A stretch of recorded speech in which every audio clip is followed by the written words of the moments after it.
Hey, what's going on, everybody? Welcome back to the channel today for another review. Cam and I are getting ready to jump into the review of the new Netflix movie Damsel, which will be releasing on March 8th. This will be a spoiler-free review, and with a film that has really grabbed a lot of attention, and rightfully so. I think the cast obviously has some very attractive names attached to it. The director, Juan Carlos Fresnadillo, who's done 28 Weeks Later, and some other films that you may be familiar with.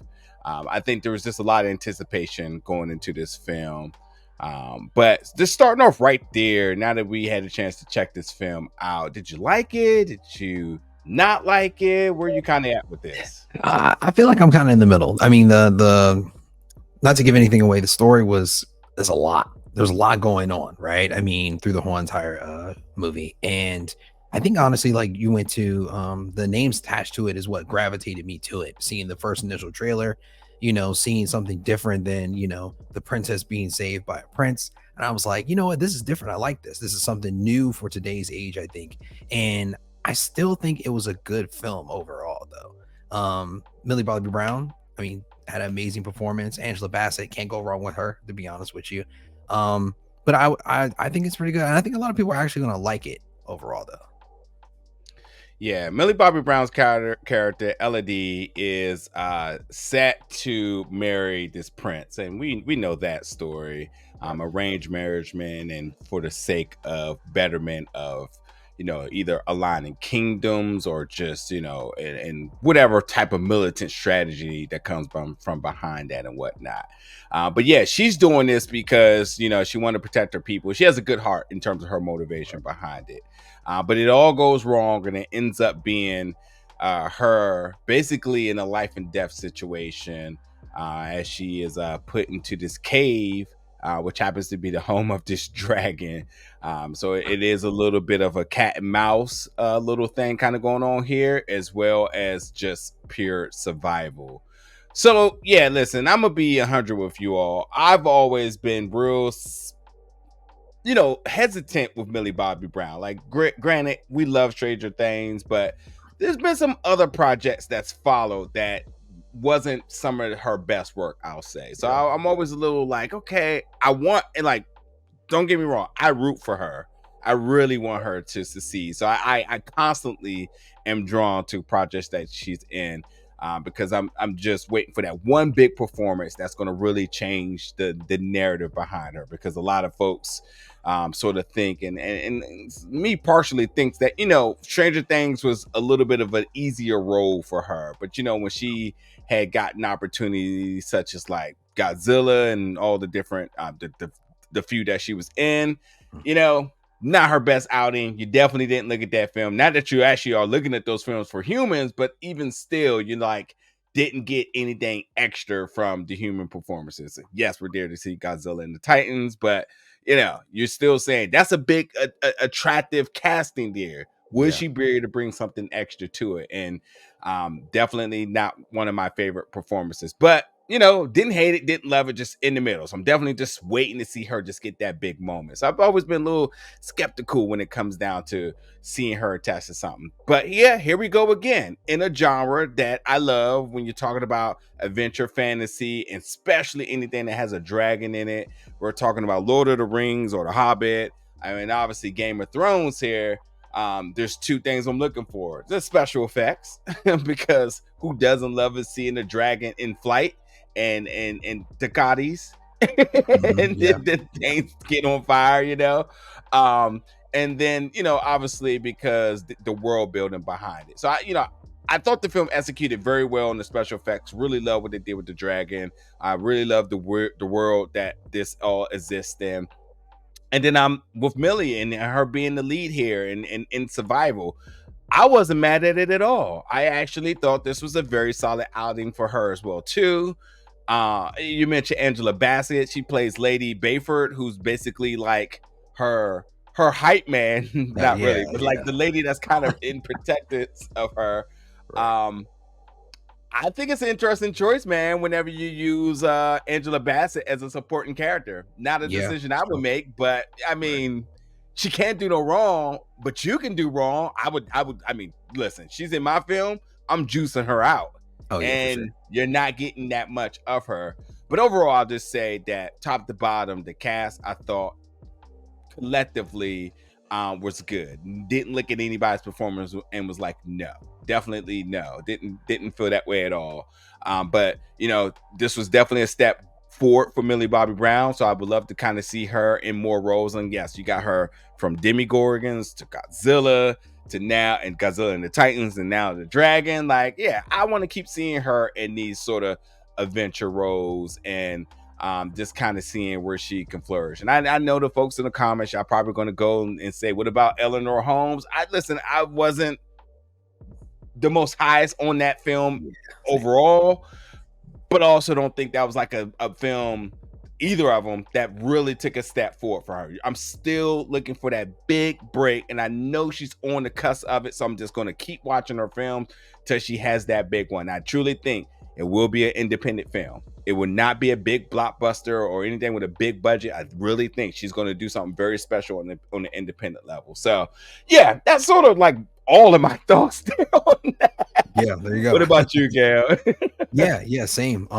Like you said, I mean, we're definitely looking for that breakout for Millie Bobby Brown, but you know, having Angela Bassett as a supporting character can't go wrong at this point. I think Nick Robinson, he really didn't have a huge role in this film as Prince Henry, but I mean, I think he was a great asset to the character of trying to convey, you know, this whole entire kingdom of what's actually going on in the story. Yeah. I feel like there were some character choices as far as like as the story goes that we were very questionable on, that we were like, why is she doing this, or why would she do that at, you know, at this scenario.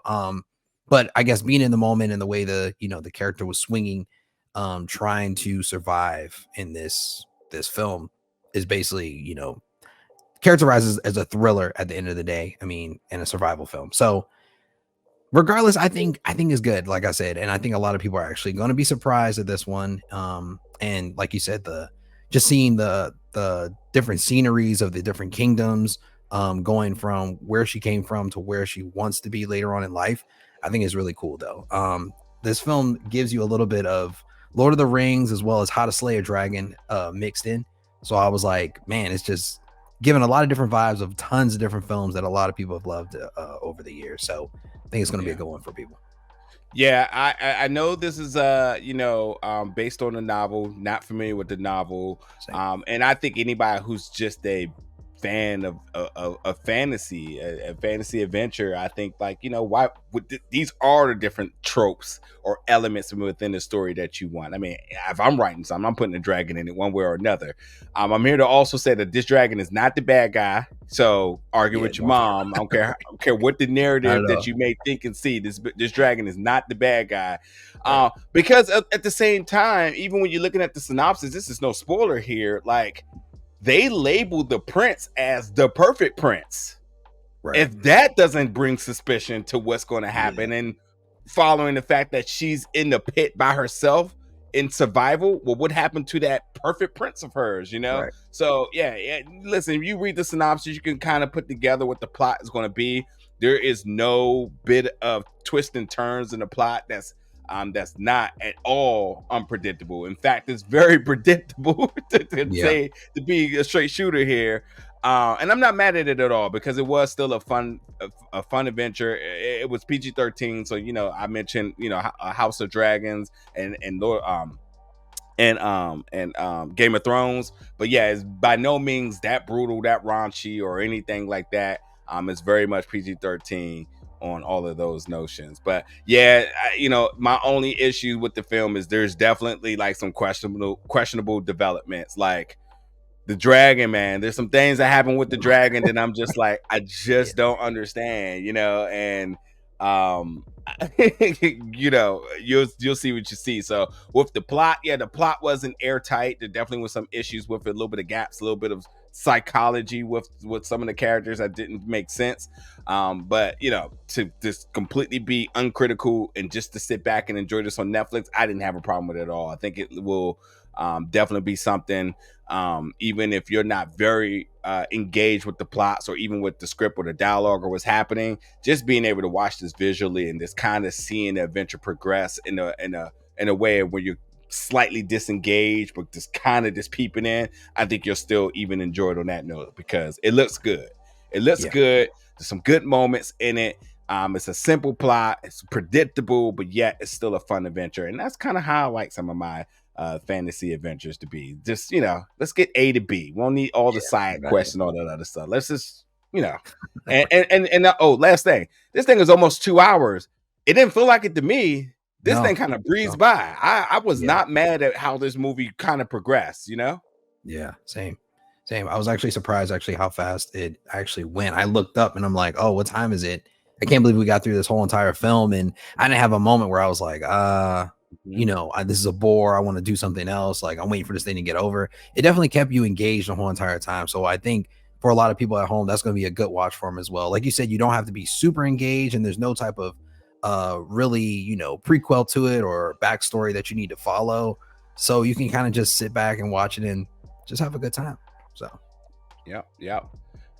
With the title being Damsel, she's anything but that. Damsel in distress. She actually is a character which I do love.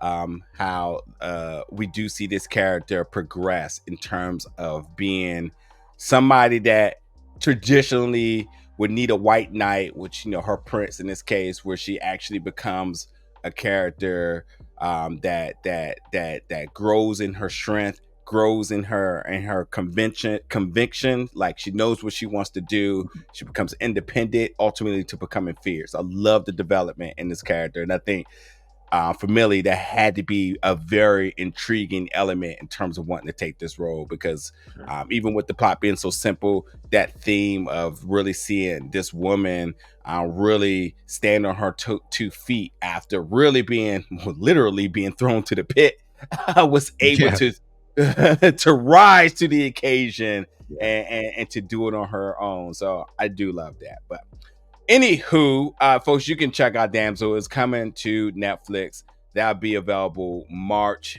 8th. Get in the comments. Let us know your thoughts about this one, your excitement, all the other good stuff. And as always, stay tuned. We got more reviews and content here at Big Old Belt Media coming to you very soon. Thank you for watching, folks.